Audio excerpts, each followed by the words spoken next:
Salut tout le monde! Aujourd'hui je vais vous faire une vidéo un peu freestyle, j'ai rien préparé du tout, mais c'est vrai que je reçois énormément les mêmes questions qui sont mon parcours en médecine chinoise et comment je suis arrivée là-dedans. Donc je vais vous faire un petit topo, je vais vous raconter un peu ma vie dans cette vidéo. Donc pour vous resituer un petit peu, moi j'ai fait un bac STG.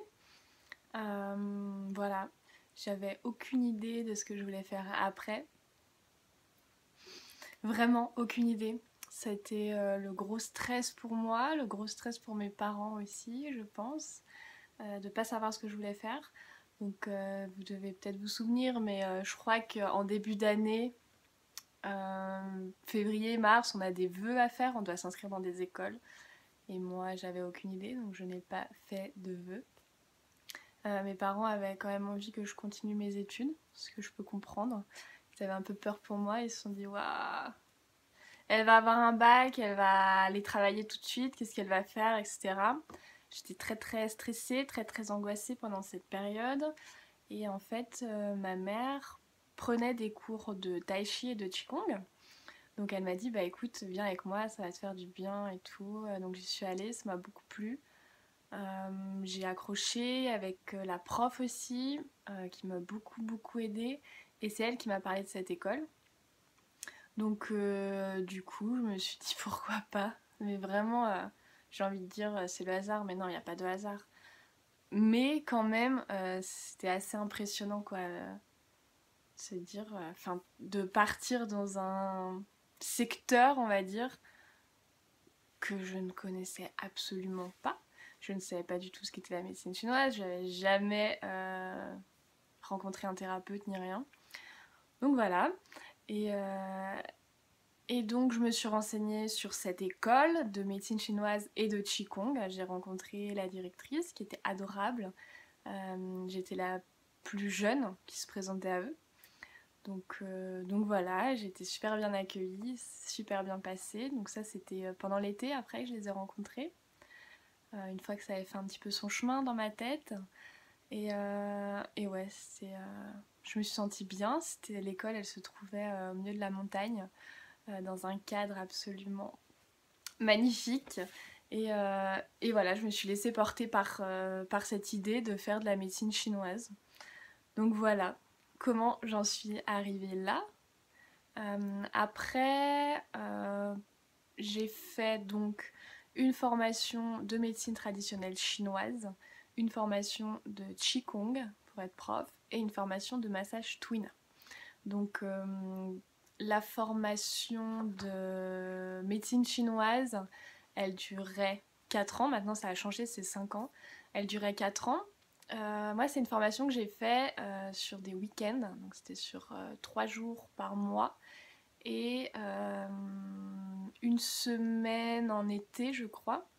Donc ça pendant 4 ans. En même temps que la médecine chinoise, j'ai fait la formation de Qigong. Donc ça, c'était sur 3 ans, pareil, 3 jours par mois et une semaine l'été.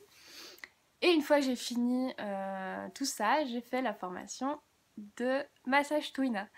Voilà. Et franchement, c'est pas des études qui sont faciles.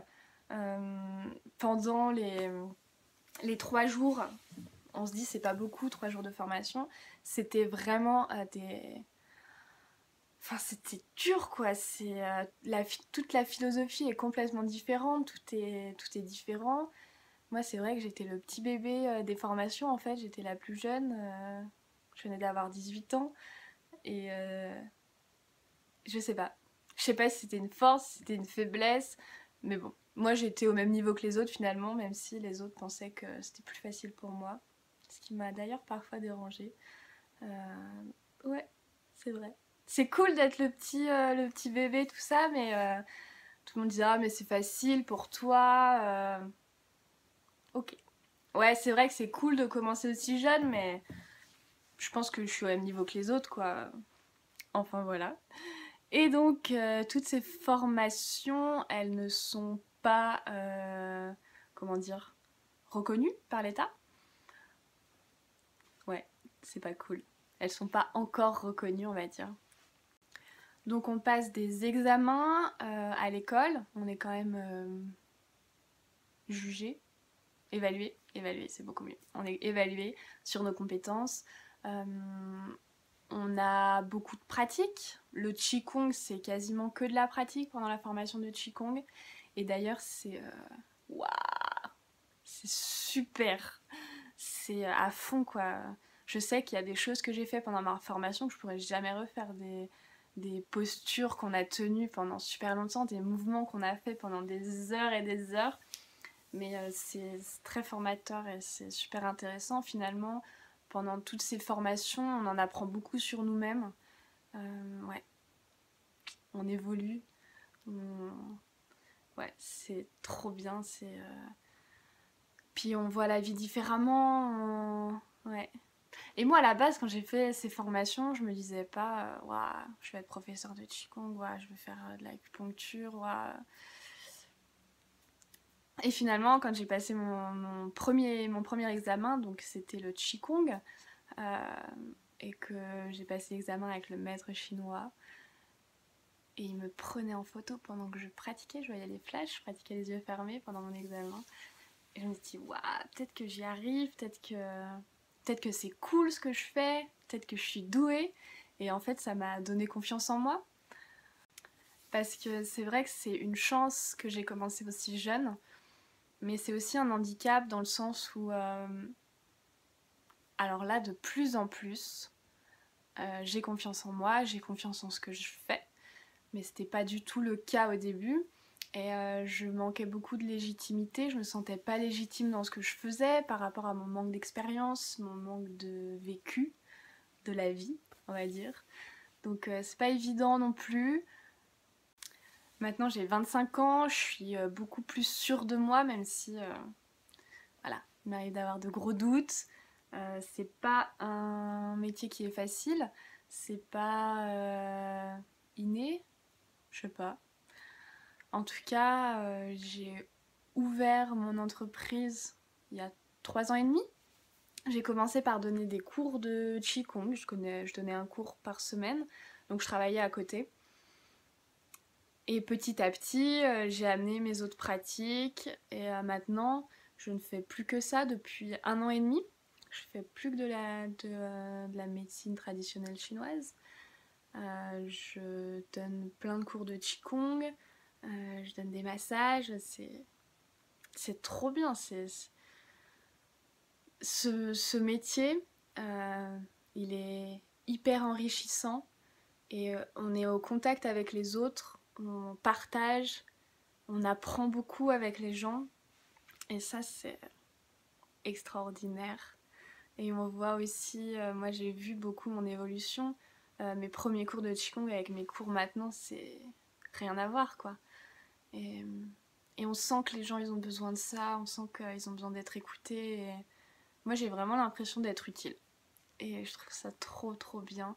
Et ça me donne confiance en moi et ça me conforte dans mon choix, qui peut-être au début était pas un choix, je ne sais pas.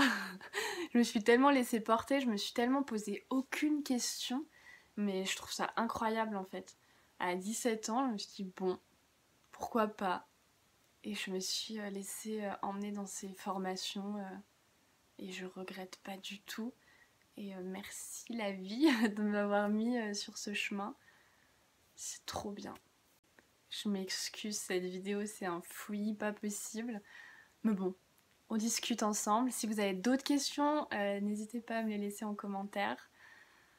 De quoi pourrais-je vous parler encore par rapport à tout ça? C'est pas facile d'être son propre patron. Moi, je suis quelqu'un de timide. Je suis quelqu'un qui ne me vend pas du tout. J'ai jamais une carte de visite sur moi, j'ai jamais le réflexe de parler de ce que je fais avec des gens que je rencontre, quoi. Et c'est vrai que ça, c'est un peu un handicap, je trouve. Je, je suis pas commerciale. Bon, après, voilà, je m'en sors quand même, hein, le bouche à oreille. Mais c'est pas évident, et c'est pas évident parce que moi, je travaille dans un endroit qui est touristique. Donc, j'ai des cours à l'année. et j'ai des personnes que je vois à l'année, mais mes périodes de travail principales, c'est les 4 mois d'hiver et les 2 mois d'été. Et entre les deux, c'est des périodes qui sont assez creuses, même si je travaille quand même. Et que voilà, mais c'est pas du tout le même rythme, c'est pas du tout. On sait pas quoi. On sait pas si la semaine prochaine je vais avoir 3 rendez-vous, si je vais en avoir 7, si je vais en avoir un, si je vais pas en avoir du tout, est-ce que je vais réussir à gagner un peu d'argent quand même Ça, c'est la partie pas drôle, la partie insécurité, la partie où le soir, des fois, tu y penses, t'as du mal à dormir. Tu te demandes si ça va vraiment marcher, si un jour je vais pouvoir avoir un salaire décent. Ça va que moi, je vis très simplement, que j'ai pas besoin de grand-chose. Moi, il me suffit juste de pouvoir manger, conduire et aussi prendre un billet d'avion. Ça, c'est ma vie. De pouvoir voyager. Sinon, j'ai besoin de rien, mais finalement, voilà. Il y a des mois, je vais gagner pas grand-chose du tout, quoi. Donc, c'est assez stressant. Mais j'ai signé pour ça et j'en suis très heureuse et je fais ce que j'aime tous les jours.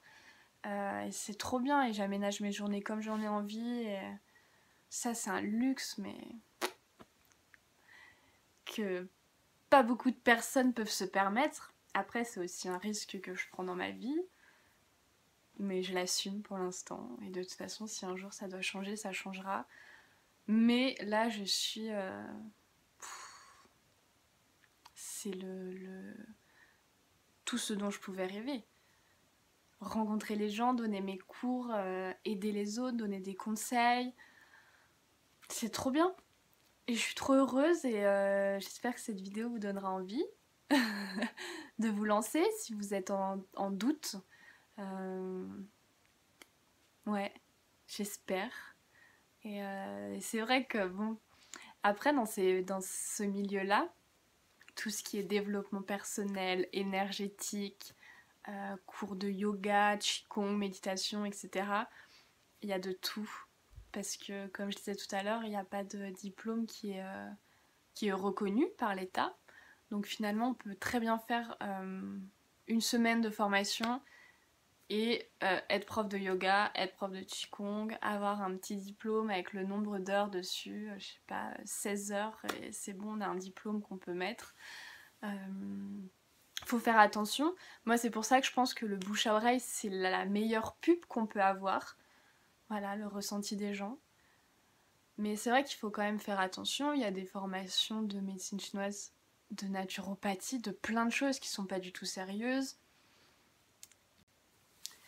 Et donc là, ça fait 1 an et demi que j'ai pas fait de formation. J'ai fait une pause après mes 6 ans de boulot à fond parce que ces formations-là, on n'a pas beaucoup d'heures de présence, mais il y a un boulot monstre, il y a un apprentissage énorme derrière. Donc là, j'en avais marre des formations, mais j'espère pouvoir continuer à me former.